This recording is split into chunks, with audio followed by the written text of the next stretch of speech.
And welcome to Driving Double Feature Podcast. I'm Nathan. I'm Ryan.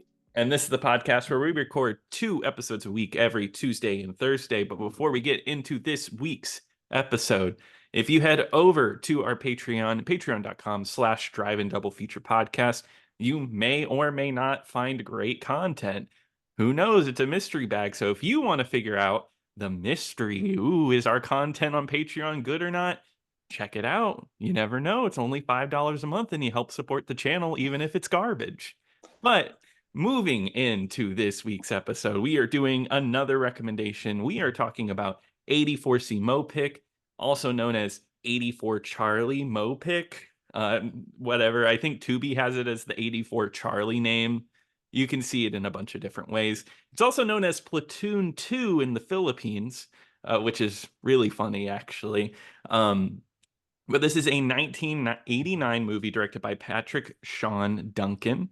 My uncle recommended this one. He actually recommended this months and months ago, maybe more than a year. I think more than a year, yeah. Yeah, it's been a really hard movie to track down. It was on YouTube, but the quality was just so unwatchable.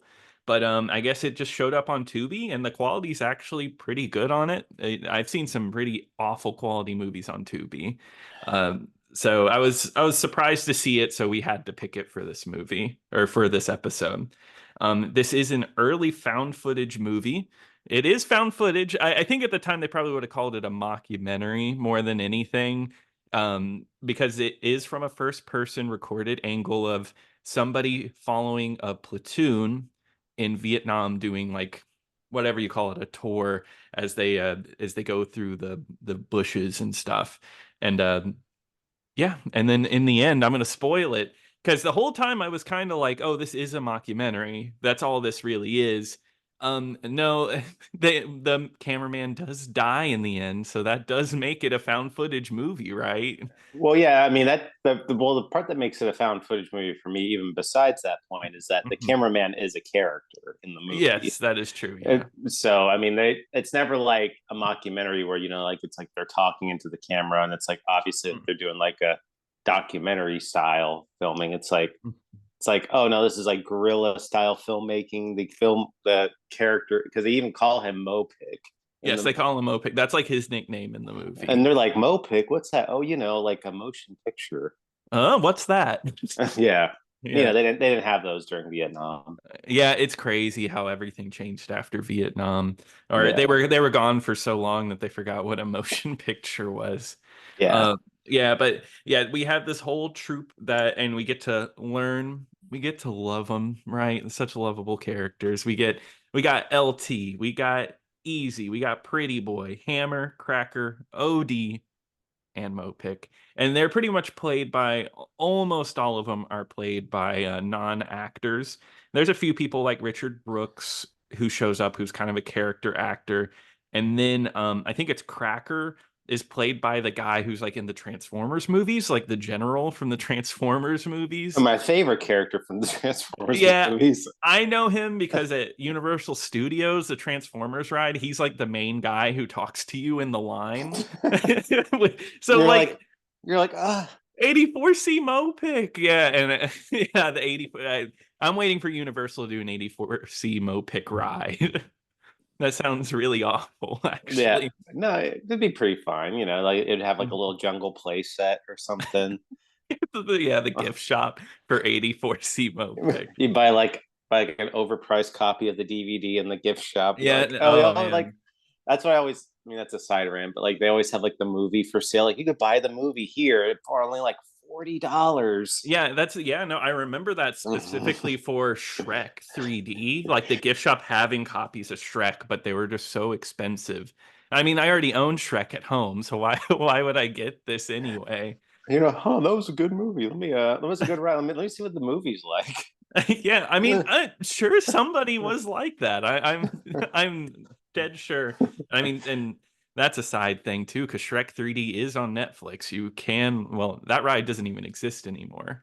But we're not talking about Shrek. We're not here. Oh, we're not? Oh, okay. I know. We're talking about 84C MoPic. I guess doing some research about this movie is considered a very realistic take on the Vietnam War. The few people do consider it real. I forget, there is some government, it's the Council on Foreign Relations. They have recommended viewing movies to other countries to learn about American history, and this movie is actually on that list of like, hey, you want to learn about our history of what we've done, this movie's there. Wow. Yeah, I know. I think that's really interesting because this movie is very unknown. Not a lot of people have seen it. um Was Shrek on that list too? I really hope so. I mean, Shrek's in the National Registry, right? That's like in our the Library of Congress. If you want to know what America's all about, check out Shrek. I think so. I mean, even though Shrek doesn't speak in an American accent, but Donkey does. He's American. Hmm. No, yeah, but that Hmm. is funny. Like, I would say like that's one of like the movie's strong point is that, I mean, well, whether the characters are likable or not is a completely different story. Oh yeah. But I will say, I mean, like, it's a pretty, I mean, having being completely ignorant to being what being in the military is like, that Yeah. seems like it would be pretty, like, it's very realistic No, approach. I agree. That's what I like about the movie is it is realistic, and it's a very slow movie. Like they get there and it's not instantly we're in war and killing people. Hell, there's not a lot of that even in the movie. It's kind of the gang hanging out, talking to each other, talking about why they're there. That's kind of the focus. Hearing everybody like, oh yeah, I'm a lifer, this is what I'm here for, life for this. Or somebody's like, oh, I went and did this instead of going to jail, the judge told me I could go to Vietnam. Some people are there because of the draft. So it's all over the place. It's like gaining all the perspectives of war. The guy who wrote this did actually fight in the Vietnam War, so it feels like this is definitely accurate probably to his experience in the war. That being said, I don't think this movie is going to be for everybody because it is not your typical war movie. Very slow, a lot of talking. Like it's a lot of hiding and people being scared that they could be attacked, but it's about them hanging out. Sometimes saying things like, this is my rifle, this is my gun, classic lines, military lines. There's a guy who constantly jokes about being short. I'm I so could, I could, I could parachute off of a dime. And everyone laughs. I think he says that like three times He in this does. movie. Yeah, he's one of the ones who lives at the end of the movie. Surprisingly, usually the funny one dies pretty pretty fast. Well, Yeah, you know, he the well, the gift of laughter is permanent. You know, you want to keep him alive. that's true. You gotta keep him alive for this one. Yeah, this movie is super low budget though. Like I was surprised. Like explosions, shooting, it like almost all happens off screen. Like Oh yeah. something blows up and we're not looking at it. There's moments where like they're shooting guns and like the way it's angled, you only see the gun moving, but you don't see any muzzle flashes. You don't really see any of that. Everything is off screen. Um, I kind of like that about that though. I think there's something endearing about how low budget it is and how they get away with what they get away with. Yeah, I mean, that's one thing I do like about it is that it is very it never tries to become more than what it wants to be. You know, Yeah. like, Mhm. it's never like, oh, we are going to try to like outdo Platoon, or like we're going to make our own version of Platoon or whatever. Yes. It's never anything like that. It's very much like, okay, so we don't have a whole lot of money. We got this forest that vaguely looks like a jungle. Um, Yeah, yeah, which it looks like they just like found some like forest in California and they're like, okay, let's film here really quickly.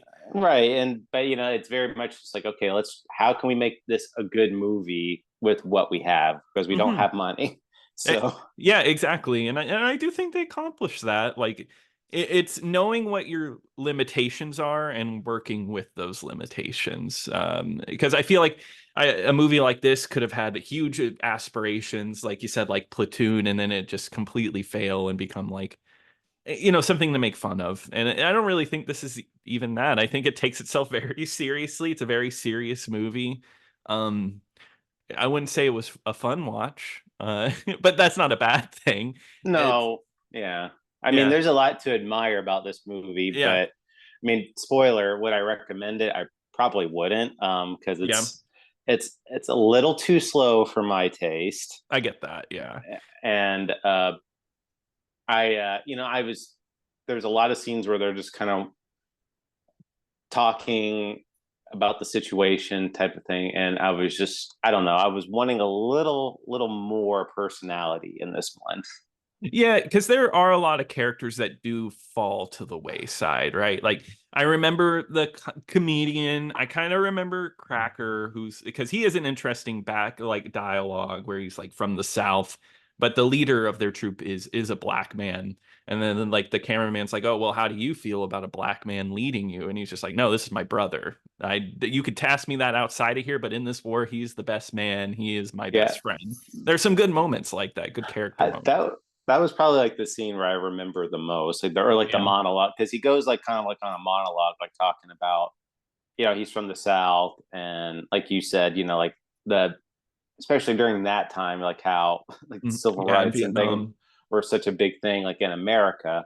Mhm. So they're like you said, he was like, oh well, it's like, well, yeah, how do you feel about a black man leading you? And it's like, well, ask me that question when we're back at home. But it's just showing you that like doesn't really like there is no race or anything Yeah, they're out all here. brothers. Yeah. It's like the only like you only can take care. The only person who takes care of you is that doesn't care. Doesn't matter what they look like. Exactly, yeah. And especially because he seemed to be the best one on the team because he was the one who detected all the traps along the way. And that I think there's some interesting stuff with that where it goes into detail of like showing how the Vietnamese set up their traps. It's like, oh, well, if you go over this line, you could, and you dive away from the grenade, well, you land in spikes. That is another thing about this movie. A lot of slurs are dropped, but it is a Vietnam movie. I feel like that's probably just part of the deal to be realistic. Uh, but no, you said like you lean towards the not recommend. I think I would recommend it. I think we probably felt similarly about it. I do think it's a bit too slow, but I might have liked it a bit more Uh, because I yeah, go ahead. no, there's nothing bad about it. I just want to clarify. It's like it's Yeah. nothing like where I was like, oh my god, this is horrible. It's just like for like a movie night, it's like, well, this probably wouldn't be like my first pick. Oh, you guys want to watch a war movie? All right, 84C MoPic, and then everybody's on their phones about 30 minutes Yeah, into it's it. like Full Metal Jacket, 84C Mopic, or Platoon. Let's go 84C. Yeah, 84C MoPic. I want to see some guys talk. But that's the thing. I do find that admirable that it is a talking war movie.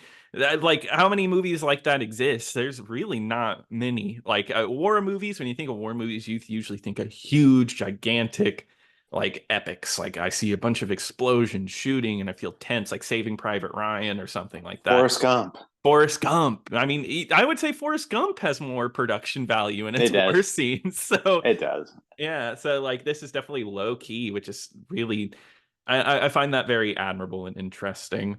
That being said, is there a lot to say about this movie? No, because like I said, maybe the first hour of this hour and a half movie is just talking and hiding in the jungle. Things do fall apart really quickly, though. Well, I do. There are some like notable conversations they'd have. Yeah. Like one is when they're talking about uh, what was it? Chlamydia or like the clap. They're like, Yes. they're like, it's like, oh yeah, man. He's like, I got it real bad, and it's just like, he's like, man, here's what you do. You just get some, you just what is it like? You just get some lighter fluid, and you just like, and you That's right. and you Yeah. just smear it all over your crotch, and then like the little buggers, they crawl out, and you just get a little knife and just start stabbing them on your chest. I'm like, what? Yeah, this is probably a conversation that actually happened. Oh, there's the part with the lizard where they tie a little leash around the lizard and treat him like a dog. Yeah, that and it's not like a big lizard. It's like a little like a lizard you'd find just out. I don't know. I thought that was silly. Um, Yeah, and there's there is some like tension, like because what it is like the whole reason like they're out there is because mhm, it's like this one guy from the military that's like from America, and mhm, they're like, basically like, oh, we're here to monitor you guys because we're trying to take some like what you're training, what you do out here, and try to apply it to like in America, so that way we can actually train like the next batch of mhm. soldiers. And and like kind of like they kind of come in like the whole like very bureaucratic type of approach, or very like, Mhm. okay, this is how we do it by the rules. They're in the and war, but they let him know real quick, like, that's not how it works out here in the jungle. Like, there are no rules, type of thing. Yes, exactly. Yeah. Because there's one scene where the what's his name, Od, Yeah, the OD. the Yeah, that captain. hmm Yeah, where Od, like, goes to that guy and just basically smacks him across the face and just be like, do not, like, this is my word out here, like, you can't. that's right. Yeah, because he And that, defies him a little. Yeah. yeah, and like points a gun at him, basically just like, I will shoot you if you do not listen Yeah. to my orders. And the guy's like, did you guys see that? Like, he just hit me in the face. Like, I should report all you guys. And they're just like, hey No. man, you shouldn't have done it. Yeah, I mean, they're all like, yeah, no, he's like the best man out here. I mean, like, you defied him. That's your own fault. Like, because there's a few moments like that. Because like, there's one where there's a like a dying Vietnamese man, and then one of their own is dead, and like they make the decision like, oh, we need to bring our own dead and the Vietnamese guy so we can interrogate him instead of killing him off. But that ends up being way too much to carry this guy. So there's this like really tense scene where like the dude's like trying to protect this guy that's there, like, we need to interrogate him, and then OD's like, no, we are going to kill him and you are going to have to do it. And it's this long scene of him yelling at him. It's like, have you ever killed a man before? Take this knife. And like he stabs him and doesn't kill him correctly. And he's like, what are you doing? You're just torturing the man now. It's like this back and forth. It's really dark, actually. Some like kind of like similar to Yeah, the darker moments in Platoon. yeah, no, there are some like notable moments. I mean, it's just, you don't. It's it really does show like a relationship of like how like these people were just totally unprepared of what Vietnam is actually like. Exactly. Yeah. It's like, oh, we're going to war. And then war in Vietnam was like guerrilla warfare, horrifying. That it all comes together in the end whenever they do keep falling in the traps and people are dying. OD is hurt. Someone else has to take the lead. And it's like one of the most predictable parts of the movie is the guy's like, I got this. I can do this. And OD's like, don't look out for traps. He's like, yeah, I can do that. Dude blows up in the next second. There's like no build up to that. They're just like, it's almost like a comedy.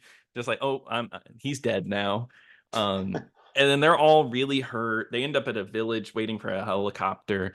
I do think the ending of this is a little cheesy, where like someone gets left behind and the cameraman's like, I'm going back. Leave my camera on the helicopter. So the camera's perfectly set up to watch the cameraman save him and then die on his way back to the helicopter. I thought that was a little bit lame, but That's just really good camera work. yeah, he's just that good of a cameraman. Wins I mean, wins wins wins an Oscar for best cinematography posthumously. has that been done before? That would be funny. It's just that he died for his art. Not only that, you could see the cinematographer die in this movie. Yeah, yeah, he shot himself dying. I can't believe that. That's commitment to art. But no, yeah, he dies perfectly on camera, and they fly away, and the camera's still rolling. So I guess in the 80s, like if that was done to mid 2000s during the found footage craze, that would be especially lame because it's like, oh, they really tried hard to make it found footage. But here, I think it works because it's not like they're really trying to be found footage. I think like what else was like this Cannibal Holocaust. That's about it. So I think it works. I think it's interesting. I do think it's interesting that two people do live supposedly from this. So not everybody dies. Yeah, I was thinking when I was starting to watch it, I was like, okay, they're probably all going to die. Yeah, that's what I thought too. But no, I think it's the comedian, and OD actually lives through it all in the end. Well, supposedly he could have died on the helicopter ride back. We don't get like the fun Animal House like OD lived and now he opened a donut shop in Oklahoma or something like He's doing great. that. Yeah, no, he actually does not have any trauma from the war. the funny guy is now a comedian. He's selling his next big motion picture right now. Yeah. He's in a new film with Chris Farley, something like that. But no, yeah, that see, I wish that was a thing, but no, we do get one of those end credits where it shows the person with the name next to him. But no, I think overall 84C MoPic, very interesting movie from the past. Probably would have never watched it or even have heard of it. So I thought it was a pretty cool recommendation. And personally, I would say check it out if you're into war movies. It is very slow, so it's not going to be for everybody. But if you want a different perspective on the Vietnam War, this is a good one to go to. Yeah, like I said, I admire a lot about this movie. Mhm. So I wouldn't say it's a bad watch or anything. Like, would I say go out of your way to watch it? Maybe. I mean, maybe if you'd seen like every other war movie and you're just like, I haven't really. I've seen like Vietnam War, but I haven't. I'm really want to see like a different side of things, like or done differently. Then I would probably recommend something like this, Mhm. like because it does think outside of the box a little bit. So it's definitely something that it's not the worst thing to watch. But like I said, like if you're going to sit down to watch a movie, I don't know if I personally recommend it because it is a little much more of a slower watch. But like I said, it's not a bad movie. Cool. Well, that does wrap it up for today for 84C MoPic. But Ryan, what are we going to be covering on Thursday? Well, Nathan, we're going to be playing a little game. We're going to be playing the ratings game. Oh Because boy. our podcast really needs some more ratings. Please rate us on iTunes. Yes, I would love that. iTunes, Spotify. We need plenty of ratings. Maybe I'll figure out a scheme to get more ratings. Yeah, we got some connections, and you're going to hear about all those connections for our episode, the ratings game, which is for free on YouTube, or excuse me, on Tubi right now. Awesome. Well, I'm excited to watch that. And if you want to tweet at us or X at us, you can do that over at DIDF Pod. You can email us over at driveanddoubleFeaturePodcast@gmail.com. Don't forget to check us out on Patreon. But until next time. Until next time.